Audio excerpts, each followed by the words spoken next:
Based on a true story, Oakland A's manager Billy Beane can't recruit star players with his team's limited budget. I need more money. We're not New York. But with the help of an Ivy League graduate, Billy outsmarts richer teams by recruiting inexpensive players to fulfill specific roles. We want you at first base. I've only ever played catcher. Despite the skepticism of everyone in the league, Billy's methods prove successful and change the way baseball teams are built in Moneyball. Moneyball. Brian, you've just seen it. What'd you think?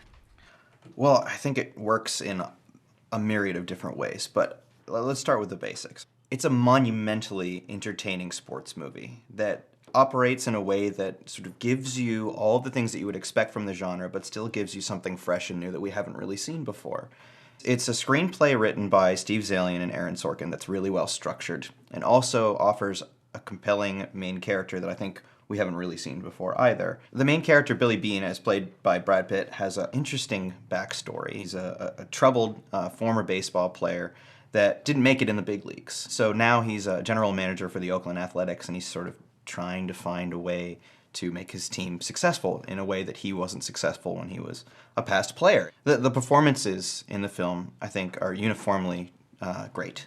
Brad Pitt is the most charismatic I've ever seen him. Jonah Hill, who we normally see in films like Superbad or Cyrus, you know, he plays that awkward comedic character. He's still awkward, he's still a little comedic, but this is more of a reserved performance from him, and I think people that aren't really the biggest fan of Jonah Hill might see something in him, this movie, that they haven't really seen before.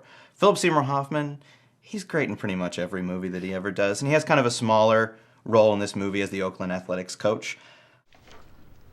I asked you to do 3. Yeah, To evaluate 3 players. yeah. How many did you do? 47. Okay. Well, I love baseball, but I know some of my friends don't necessarily like it as much as I do. So do you think I could bring them to the movie?